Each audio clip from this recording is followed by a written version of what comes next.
अस्सलाम वालेकुम viewers, welcome back to जिस सोशल लैब। आज का प्रोग्राम हम करने जा रहे हैं मुल्क के नामवर खतात राशिद सियाल, जो कि पाकिस्तान के लिए एक बहुत बड़ा एज़ाज़ हैं और जो कि कातिब कुरान हैं, जिन्होंने अपने हाथ से 3 दफ़ा जो है वो कुरान मजीद मुकम्मल किया है। तीसरी दफ़ा भी वो मुकम्मल कर रहे थे कि हालिया दिनों उनकी वफ़ात हुई। दिल का आर्ज़े में मुब्तला थे काफ़ी वक्त से, लेकिन बीच में वो ठीक हो गए थे। हमें ख़बरें मिल रही थी कि अभी वो उनकी सेहत जो है वो इम्प्रूव हो रही है और वो बेहतर हो रहे हैं। लेकिन फिर अचानक 12 दिसंबर को जो है वो 8 दिसंबर को एक ख़बर मिली कि उनकी तबीयत अचानक फिर ख़राब हो गई है और फिर वो उनकी डेथ हो गई। और उनकी डेथ पर जो अहले मुल्तान सोगवार थे, मुल्तान के अदीब, मुल्तान के शुरा, मुल्तान की सहाफ़ी बरदरी, क्योंकि राशिद सियाल एक ऐसा नाम था मुल्तान के अंदर जो कि तमाम तर जो अदबी और आर्ट से मुतल्लिक़ जितने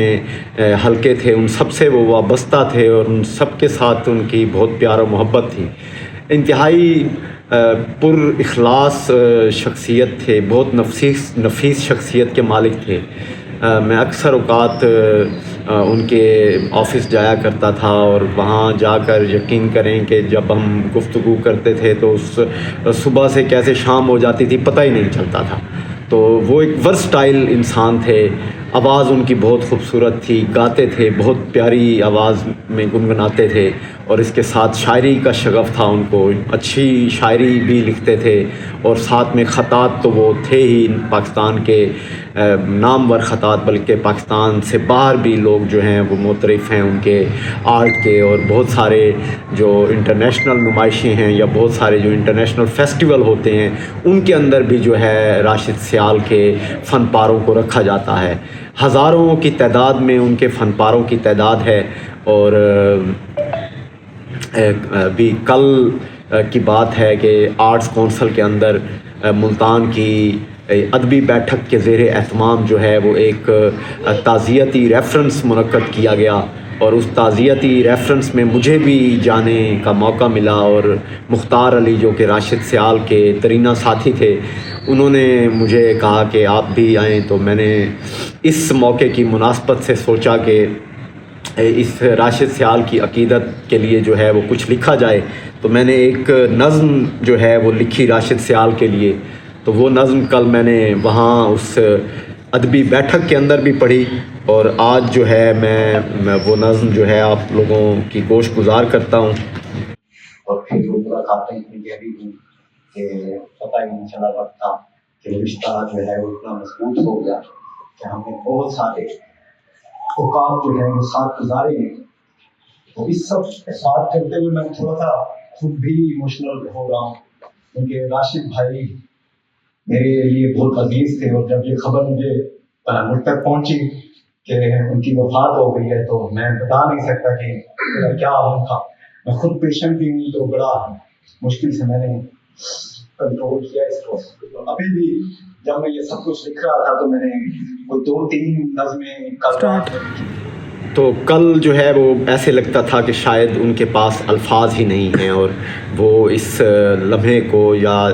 राशिद सियाल के साथ जो बीते हुए लम्हात हैं उन यादों को जो है वो बयान करने से कासिर थे। उनसे बहुत कोशिश के बावजूद वो जज्बाती वबस्तगी जो राशिद सियाल के साथ इन तमाम अहबाब की थी, उसकी वजह से जो है वो बामुश्किल सिर्फ शाकिर भाई कुछ चंद बातें कह पाए। उन्होंने कुछ यादें शेयर की। मुख्तार अली ने जो मंजूम जो खराज है उनको पेश किया। इसके अलावा मैंने ये मंजूम नज़्म जो है वो खराज के तौर पर राशिद सियाल को पेश की। तो इस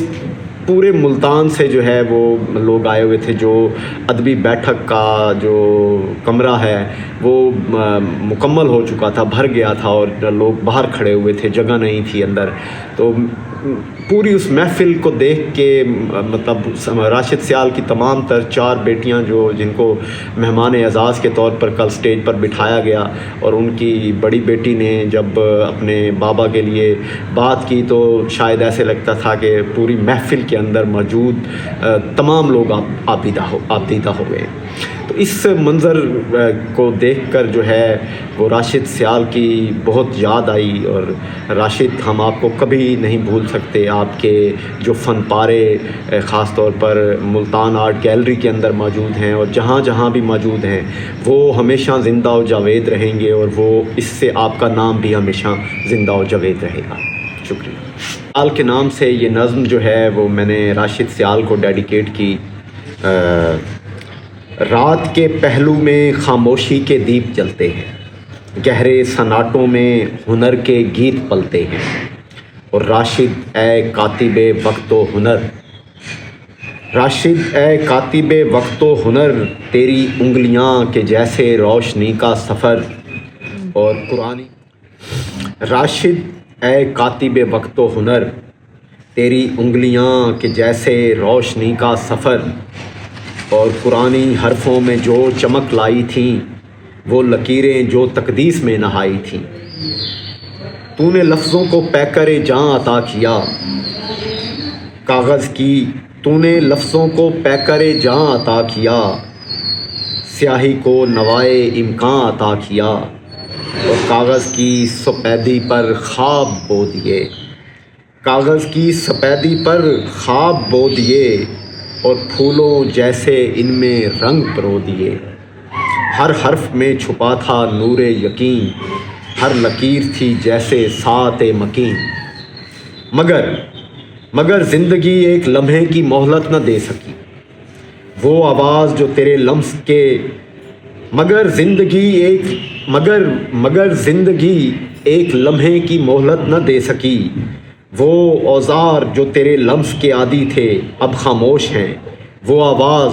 جو دلوں میں گونجتی تھی اب قصہ ہے، مگر راشد ہنر مٹتا نہیں، مگر راشد ہنر مٹتا نہیں، حروف کے جسموں میں روح باقی رہتی ہے، اور تحریر کیے ہوئے خواب اب بھی دلوں کو جگاتے رہیں گے، روشنی بن کر رستہ دکھاتے رہیں گے، اور تو جا چکا پر تیرا فن، تیری یاد زمانے کے دل پر لکھی ہوئی کہانی ہے، یہ کہانی کبھی مٹے گی نہیں۔ تو یہ راشد سیال کے لیے میں نے کل وہاں پر پڑھی، کل ملتان کی اس محفل میں ملتان کے بڑے بڑے نامور ادیب شامل تھے، رضی الدین رضی صاحب، شاکر صاحب، آرٹس کونسل کے صدر، اور بھی بہت نام تھے، لیکن ہر آنکھ اشک بار تھی، پورا جو ماحول تھا محفل کا وہ انتہائی سوگوار تھا، اور کسی سے بات نہیں ہو پائی۔ رضی صاحب بات کرتے ہوئے آپ دیدہ ہو گئے، شاکر صاحب بات کرتے ہوئے آپ دیدہ ہو گئے، ملتان کے وہ بڑے بڑے نامور جن کی گفتگو جو ہے وہ ان کی گفتگو کے چرچے پورے ملتان میں ہیں، تو کل جو ہے وہ ایسے لگتا تھا کہ شاید ان کے پاس الفاظ ہی نہیں ہیں، اور وہ اس لمحے کو یا راشد سیال کے ساتھ جو بیتے ہوئے لمحات ہیں ان یادوں کو جو ہے وہ بیان کرنے سے قاصر تھے، ان سے بہت کوشش کے باوجود وہ جذباتی وابستگی جو راشد سیال کے ساتھ ان تمام احباب کی تھی اس کی وجہ سے جو ہے وہ بمشکل صرف شاکر بھائی کچھ چند باتیں کہہ پائے، انہوں نے کچھ یادیں شیئر کی، مختار علی نے جو منظوم جو خراج ہے ان کو پیش کیا، اس کے علاوہ میں نے یہ منظوم نظم جو ہے وہ خراج کے طور پر راشد سیال کو پیش کی۔ تو اس پورے ملتان سے جو ہے وہ لوگ آئے ہوئے تھے، جو ادبی بیٹھک کا جو کمرہ ہے وہ مکمل ہو چکا تھا، بھر گیا تھا، اور لوگ باہر کھڑے ہوئے تھے، جگہ نہیں تھی اندر۔ تو پوری اس محفل کو دیکھ کے مطلب راشد سیال کی تمام تر 4 بیٹیاں جن کو مہمان اعزاز کے طور پر کل سٹیج پر بٹھایا گیا، اور ان کی بڑی بیٹی نے جب اپنے بابا کے لیے بات کی تو شاید ایسے لگتا تھا کہ پوری محفل کے اندر موجود تمام لوگ آبدیدہ ہو گئے۔ تو اس منظر کو دیکھ کر جو ہے وہ راشد سیال کی بہت یاد آئی، اور راشد ہم آپ کو کبھی نہیں بھول سکتے، آپ کے جو فن پارے خاص طور پر ملتان آرٹ گیلری کے اندر موجود ہیں اور جہاں جہاں بھی موجود ہیں وہ ہمیشہ زندہ و جاوید رہیں گے، اور وہ اس سے آپ کا نام بھی ہمیشہ زندہ و جاوید رہے گا۔ شکریہ۔